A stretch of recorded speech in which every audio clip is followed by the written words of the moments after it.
He's got the little wrinkles in between his forehead. He's like ready for battle right now. Meanwhile, I'm just LA gloss, nice and shiny. Rachel, how you doing? Always great to see you. You know what? I'm really cool on RJ because, you know, it was a topic I brought up yesterday. And he just jumped the ship, like from the NBA Brotherhood, and went on the other side with the NFL. So I'm really cool on him. I'm cool. Well, you can talk to me. I said it's hard. I said it was harder to win a an NBA championship than Super Bowl. We're gonna get to that. We'll get to all of that later. And by the way, shout out and congratulations to Kendrick Perkins. It's officially official. He has extended his time with ESPN. What? Big deal. And Richard, they gave this man contracts. I'm just saying. Right we're talking about that the whole show. Somebody get Bob Sugar on the phone. But first, call my agent. Who's my agent? There we go. Do I have an agent? Yeah, we need to talk about that. All right, let's get to some basketball, people. There is really only one issue that matters when it comes to the Brooklyn Nets. Can all three of their big stars be healthy at the same time, and can that time be the final month of the playoffs? If the answer is yes, they are going to be hard to stop, regardless of how much playing time they've had together, regardless of how average their defense is, regardless of losing streaks like they're on the one that they're on right now, which last night in Dallas extended to 4 games. If you have a healthy Kevin Durant, a healthy James Harden, and a healthy Kyrie Irving on the floor together, with the depth that GM Sean Marks has been working all season to fill in around them, no, they are not guaranteed to win a title. Please listen, I said that. They are not guaranteed to win a title. But they will be arguably the most formidable offensive team ever assembled, playing in an era where offense rules. Of course, all of that is an if. It has been 111 days since Harden debuted in Brooklyn. And during those 111 days, only 6 times has everything aligned for all 3 men to play a complete game together. On the other days, especially when it's Harden who is out, take a look at the numbers. The Nets are 5-1 when all 3 stars play a full game. They're 18-3 when it's Harden plus either KD or Kyrie, and they are 13-13 the rest of the time. Or to put it another way, when all 3 guys are healthy, the Nets are the Incredible Hulk. When they are not, they are more Bruce Banner. Hey, look at you. And when you're, say, the Hulk, it doesn't really matter. If some dude corners you in an alley and punches you, you don't really feel it, and you can always turn around and just step on the guy. If you're Bruce Banner in that situation, you have to be agile to duck the punch. You have to be smart to figure your way out of the alley. So when last night in Dallas, after the Nets had shown up as, yes, Bruce Banner, they had to actually figure out a way to duck the Mavericks' punch. And they almost pulled it off thanks to a spectacular scoring night from Kyrie Irving. He was 10 for 14 with no turnovers in the first half. By the time the game was over, he would have 45 points, including 13 of the Nets' final 17 in the game. Maybe Kyrie was showing out for some of the high-profile fans courtside. Not only were former President George Bush and his wife Laura there, but so was future Hall of Famer Dirk Nowitzki cheering for his old teammates. And while Luka didn't have his most monster game, he was great when it mattered. This driving layup was an answer to a KD basket. And, okay, did he just do the MJ shrug after that one? Oh. Maybe the security guard shrug? I don't know. And then here, less than a minute to go, a little Dirk homage in front of Dirk. It's so nice. Look at that. The win moved the Mavericks 1 game up on the Lakers and Blazers for the West 5th seed. Now, as for the Nets, well, take a listen to them after the game. They had a lot to say about how this losing streak was actually good, since it revealed some weaknesses the team can work on before the playoffs. Stuff happens, but I think it's good that we have these tests now and these challenges. You know, it's been too easy at times, so it's good. When you're playing playoff teams that need wins, that are, you know, really coming out to try to win these games and play at a high level. So this is good for us.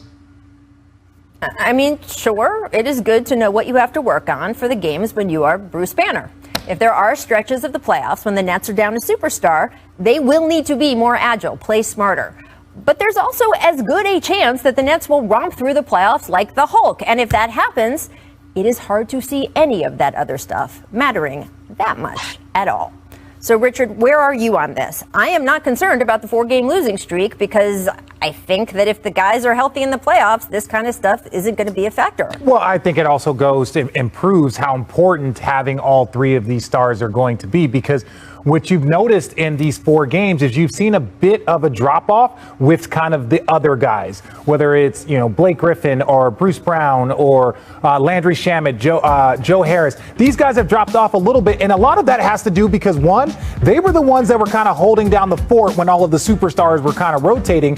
And you're also missing the guy that was leading the league in assists, that was getting those guys easy shots and creating for them. So you lose out on that guy. And then you have your 2 guys, Kyrie and Kevin, are predominant scorers. Like, that's what they do. So if you look at the 4-game losing streak, they lost to Portland, they lost to Milwaukee twice, and they lost to Dallas. These are all playoff teams. They're just not playing great right now. And they were close games. All of these went down the stretch. So I'm not worried, but it is, if they're going to be who they want to be, all 3 is important. There you go. What about you, Perk? You know what? Go. First of all, what's alarming is Steve Nash comments. Okay, that's the first thing. And you know what's disturbing is that y'all doubled down basically and agreed with him. Here it is, okay? And when you're talking about winning a championship, okay, when there's less than 10 games left in the season, I don't want to hear about this is good for a team doing on a 4-game losing streak. Like, that's ridiculous. Being on a contender, I've been on multiple contenders. Yep. And towards the end of the season, you want to be playing your best basketball. You want to be hitting your peak. The Nets are not doing that. And then to Richard's point, saying he went all about offense, talking about the others, and failed to realize that the Nets are giving up almost 115 points a night, okay? So that means that they don't have any type of defensive identity. And when you're playing a team like the Milwaukee Bucks, a team that you possibly could face in the Eastern Conference to get where you're trying to go, you don't want to give that team no hope whatsoever that they could beat you. And right now, Giannis is feeling good about himself. Drew Holiday is feeling good about himself, and so is Chris Middleton. So what Steve Nash said, he's 100% wrong, in my opinion, because you want to be playing your best basketball heading into the playoffs. And Richard, you know better. No, Perk, I understand you want to be playing your best basketball. I think, again, I'm not going to try and interpret his words, but I will give an example of, look, if you have been number 1 and you've dealt with all of this kind of injuries and all of these things, you've been number 1, you've been tried internally, but you've never really been tried externally. And now they're getting external challenges that will allow them to up their level of playing, knowing that they need to address some things that need to focus. So this is just a moment, in my opinion, that they're trying to address in a positive way. But Richard, they only need to address and focus on them if they end up in a key situation without their 3 stars. And that could absolutely happen because, look, it's been 4 or 5 months and they haven't had their 3 stars for more than 6 games. So clearly, just that key month, the conference finals and finals rounds, if they get that far of the playoffs, there is as good a chance as not, going on the sample size we have so far, that they could be more vulnerable, and stuff like playing well as they go into the postseason, Kendrick, like you're talking about, some of the stuff that they talked about having to clean up in the press conference last night, that stuff will matter. But guess what? If they have all 3 guys and they're all 3 healthy, they are the Incredible Hulk. Taking a little punch here or there, not quite having this move clean, not quite having the defense as good as they can be. We have just seen the numbers. They're not guaranteed to win, but a lot of that little stuff, we have seen it. It just doesn't matter. It just doesn't. Yeah, but Rachel, listen, we are underestimating how good the Eastern Conference really is, right? A fully loaded Boston Celtic team that is healthy, a Hawks team that is playing well, a Knicks team that is playing well, that this team could possibly face in the first round. Hell, the Miami Heat. But this is what I want to tell you. This year is way different than any other year due to the COVID protocol situation and injuries, right? So when you look at James Harden, he's dealing almost with the same situation as LeBron James, where you used to being able to get some type of 5-on-5 scrimmaging throughout the course of practice or throughout practices and things like that. They don't have that anymore. James Harden hadn't played for almost 2 months. So with that being said, his practices and his tests is going to have to be in games. Okay, so that's not a good thing. Secondly, Steve Nash do not have his rotations down. He don't know if he want to go with DeAndre Jordan. He don't know if he want to go with Blake Griffin at the 5. Trying he don't know if he want to go with the Clay. You trying everything with less than 5 games left in the season? Yes. You first of all, you don't want to be playing your best basketball when you Chris, you don't want to be playing your best basketball when you show up in the postseason. You want to continue getting better as the postseason continues. And if you're a championship team, you want to be playing of the season. You want to be playing good basketball. 4 games ago, which was a week ago, we weren't having this conversation. So they have a blip against 4 postseason teams, shorthanded. That's not their defense has been an issue. Yes, they're shorthanded. They got 2. Even without James Harden, Kevin Durant and Kyrie Irving are 2 of the top duo in the league. They are shorthanded because they're missing the guy that has been playing point guard for them all year. Yeah. And it's not just Kyrie's been putting up numbers. Kevin Durant's been putting up numbers. It's been the other guys that have dropped the playoff defense. They're giving up 115 One points. more time, Producer Steve, with that graphic. One more time. Help me out. Show the numbers of when. There we go. No, the other graphic, the Kyrie, KD, when Harden plays, that graphic. Anyway, they'll get there. That graphic's awesome, too. There we go. All the graphics are good on the show. So, look, when they're all 3 there, they're 5-1. It doesn't mean they're perfect. It doesn't mean they're guaranteed to win. It is a very small sample size. But if we're going to look how they did when those games, these are the games we have to look at, you're winning 83% of your games. When James plays, which is a whole other round of sample size, you're winning 85% of your games. Also very good. So again, I know they've got all these little things to clean up if they end up being the Bruce Banners, and they might end up being the Bruce Banners, and we've seen what happened. It happened last night. It happened against Milwaukee. I'm just saying, if they're the Hulks, this little stuff doesn't matter, because if you get in a tough situation, you just step on the guy. That is what has been going on with the Nets. We're going to talk about the other national game last night, Lakers-Clippers, a little bit later in this show. Coming up also, did you know May 7th may be the most iconic day in NBA history? We will discuss after the break. I will ask these guys their favorite anniversary moment. There will be talk, people, about practice. Practice. Greatest living American. The Lakers did lose Anthony Davis for the second half last night due to back spasms. AD listed as probable tonight. That game has huge playoff implications. It's not only the hobbled Laker here, right? It's not just AD. Talen Horton-Tucker has also been ruled out with a calf strain. Dennis Schroeder out for at least another week because of the league's health and safety protocols. LeBron not on the bench the last 2 games, or Dave McMenamin reporting he was excused to, quote, stay off the ankle as he recovers. So, Perk, what did you learn from that blowout loss to the Clippers last night? Well, one, the obvious, right? The importance of Anthony Davis and LeBron James. But 2, the others are not that good.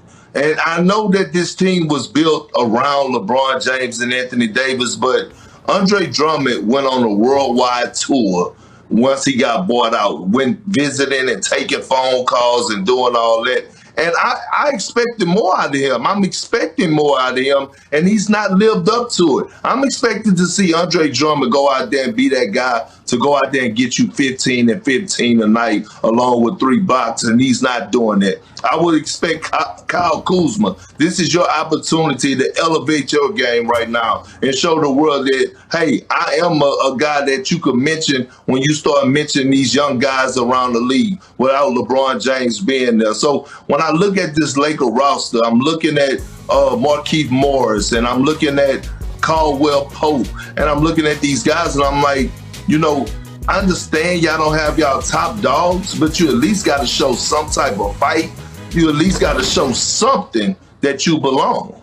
Well, look, we're sitting here talking about a 4-game losing streak for the Brooklyn Nets, and they have 2 of the top 10 players in the league, right? And Kyrie and Kevin Durant. So now you go and take off. If you were to take off 2 of those guys and it was just Kyrie, like this is the same thing that's going on in LA. This team is built around 2 players that are not there. So we can't say, oh, well, this is your opportunity this year. Yes, they can do it, but if they were those players, then they probably would be making a lot more money and wouldn't be around LeBron James and Anthony Davis. So I understand your point. But even Drummond, I personally believe that Drummond, you won't see his impact until he's playing in the system that they brought him in to play. And right now, this is so far from that system. But the Lakers, in my opinion, you look at Anthony Davis and you look at Schroeder that's out for 2 weeks and Braun is trying to get back to 100%. I think the Lakers are going to be in the play-in game. I do. It's fearful. Well, we'll get to that in a minute about what has to happen. I do want to just say one more thing before we move on from that Lakers-Clippers game last night.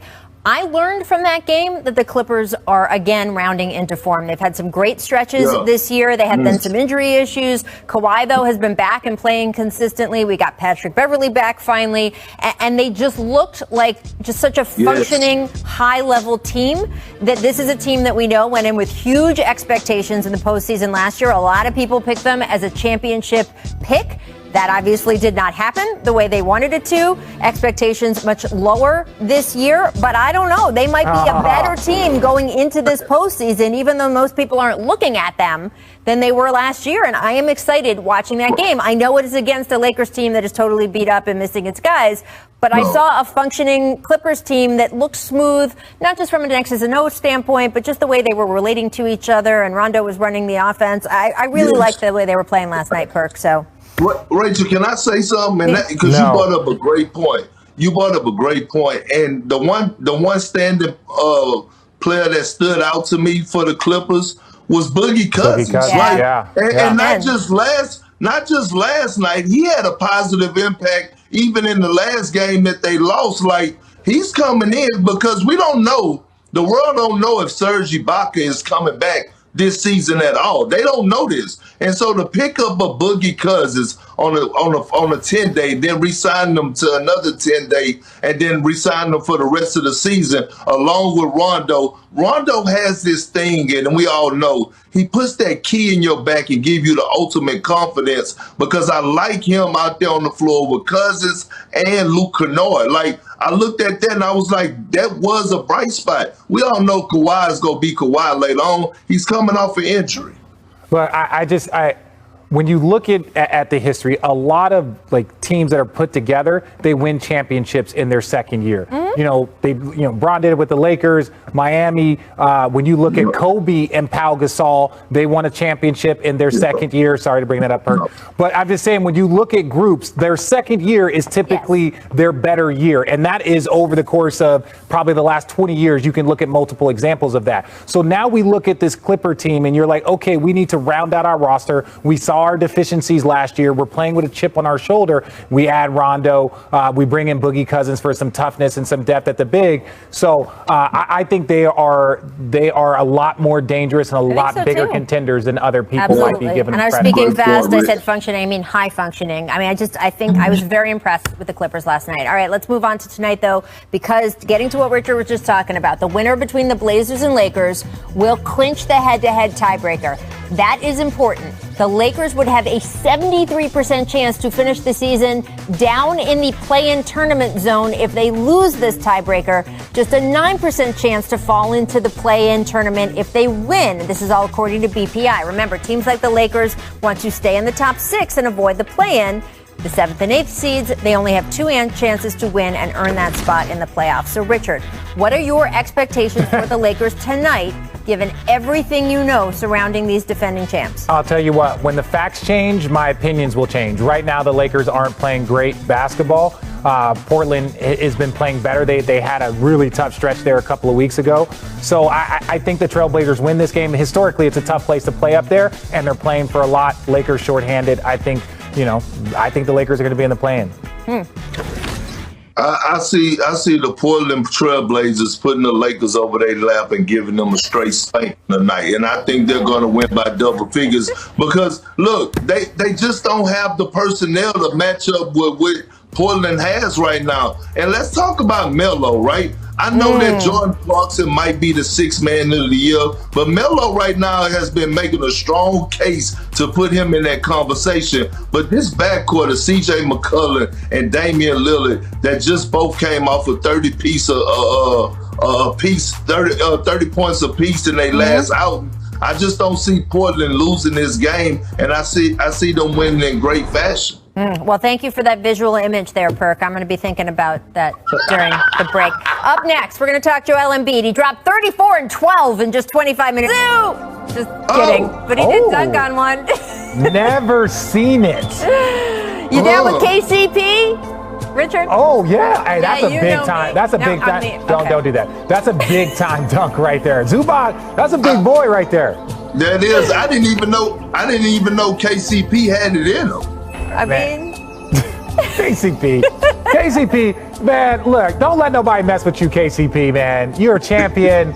Like, don't let nobody mess with you, and that's a hell of a dunk right there. Arguably third best player on the Lakers championship run last year. Arguably, maybe. It was Rondo. Well, I'm saying it's a discussion. With who? Rondo. Okay. No. Yes, finger rolls. I'm not talking to you about anything anymore. Kyrie Irving drives in and somehow airballs a layup. No, he thought he was going to get fouled. He thought he was going to get fouled. He did, I know. But it's still unlike him. Yes, he's the the two best small finishers I ever saw are Allen Iverson and Kyrie Irving. Those are two trying to be nice to me now. I'm not trying to be nice. It's true. That's cool, RJ, but this still is a Shaq and the fool moment right here, okay? You can say whatever you want. He airballed the layup. This is a Shaq and the fool moment. We got.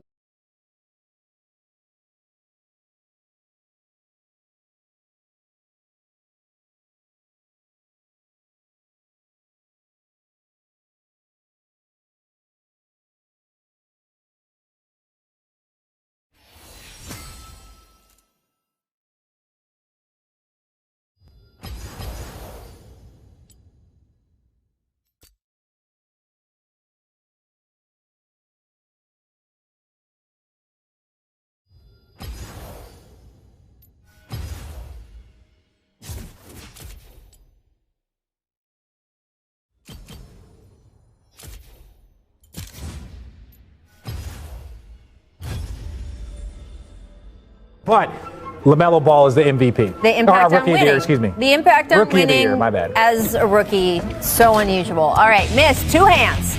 Hops out and soaring. John Collins snatches it on the lob, punches it in. Richard, did you have many alley-oop posters? Did I? No, people kind of knew better. I'm going to be really honest. Here's one. And that's at 36. Poor Kaminsky. Oh, man, look, 36, you doing this? Like, come on, look, I didn't even touch the rim. You know what I'm saying? Like, no fingerprints, no evidence. Thank God for athleticism, because your skill set wouldn't have got you through. Yeah, same thing with you being 6'10". All right, thank God for size. We do with what we have. If you were 6'4", well. I have a feeling that you wouldn't be signing an extension with ESPN. Yeah, whatever. Do I see a ring on those two fingers? Yes, I do. That is what matters. Meg Hitches. Apparently, Chuck has a new and improved golf swing. Shout out our friend Charles Barkley. That's beautiful. You know what I like? I like that he keeps trying. That's beautiful. Like. You see, Perk, don't give up. Boom. So, Perk, which Chuck has better form? Chuck Hayes? Or Chuck Barkley? Or that Chuck? Bubba Chuck? It did. You know what? Chuck Hayes used to get so many lane violations on his shots. Look at the Denver bench. Look at the Denver bench.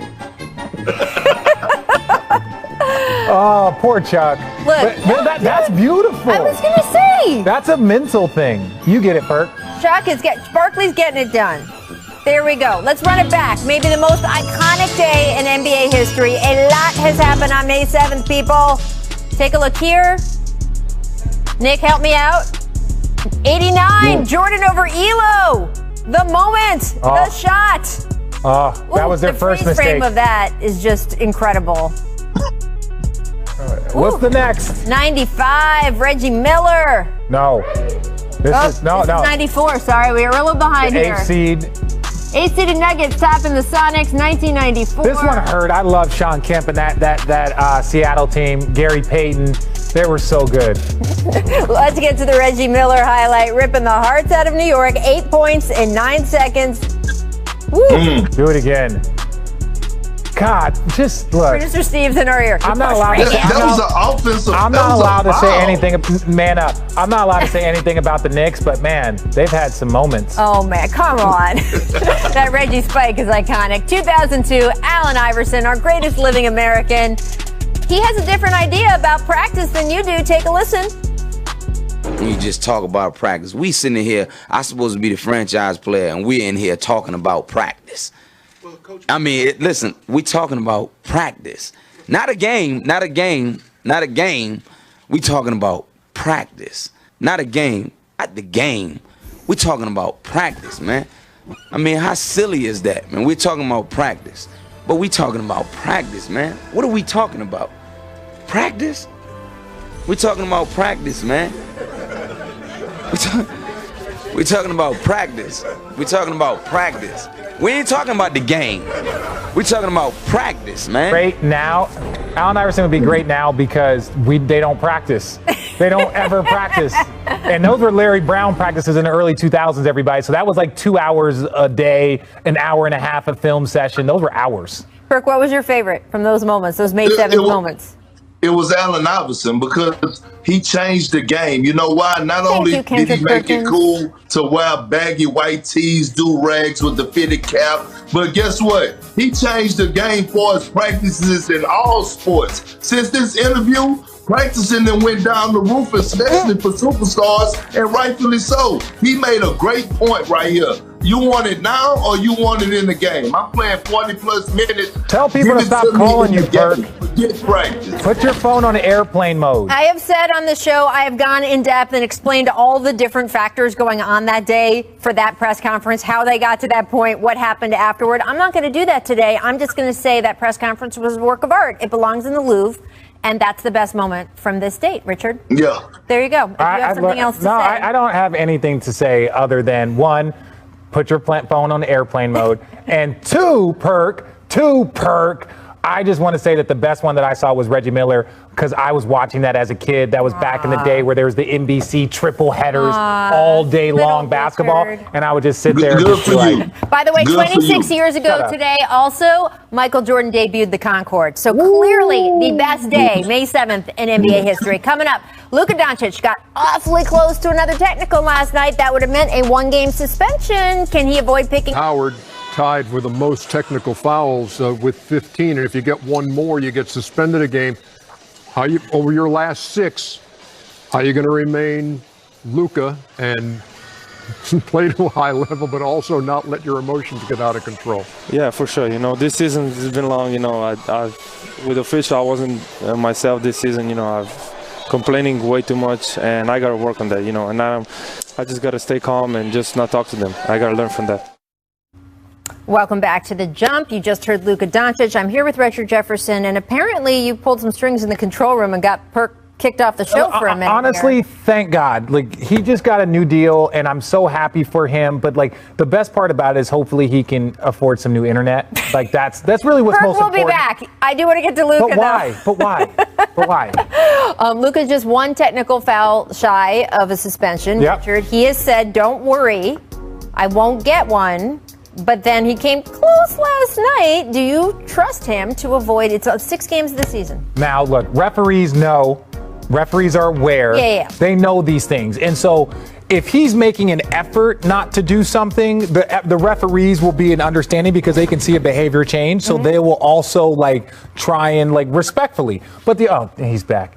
But the real thing about Luka is that what if there's a scuffle and 2 guys get into it and he's just pushing? A lot of times referees will call double text just to eliminate that. Right. And so I understand that. So I believe that he can do it, but I also feel like he put himself in this position. That's why I love to hear the maturity of him saying, I need to be better at this because we got 7 games to go. We're in a race. I can't afford to miss a game. Right. I get that. Perk is back. Welcome back, Perk.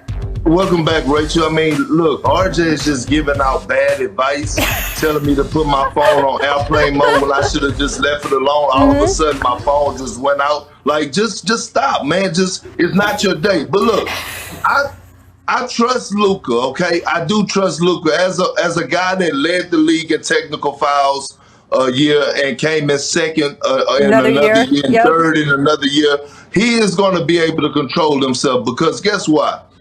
He don't want to cost his team, and like Richard said, it's going to show maturity, right? But look, this is where I have a problem at. The referees have to realize that this is the emotional game, and everything is not going to be soft-spoken. Sometimes guys are going to overreact in a certain type of way because you're in the heat of the battle. So it's hard to calm down. No. Stop it, Perk. Listen, really quickly.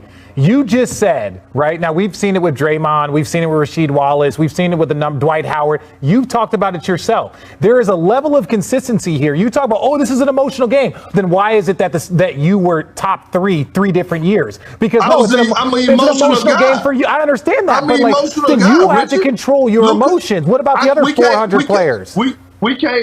Guys who led the league in text like Luke is and Russell Westbrook and myself, we can't help that we have more passion for the game than guys like yourself. I mean, that's just part of it. That's not funny. I hear people laughing in the background. That's not funny. Look, the entire studio crew is laughing. No, Perk, I understand your point, but ultimately Luka Doncic is going to be a force for the Dallas Mavericks. And if every year, the last 10 games or the last 5 games, he's worried about whether or not he's going to miss a game because of a suspension, all you got to do is dial it back 3 times. 3 times. Don't get 3 of those technicals, 2 of those technicals, and then you're fine. Or at least have it kind of in your brain if you like to get technicals from a tactical standpoint to help your team or to help your case. You got to do it month by month, kind of have that number in your head. Well, look, I will say 2 things. First of all, producer Hillary just got in my ear to Richard make it clear that also the entire control room was laughing when Perk made fun of you just now.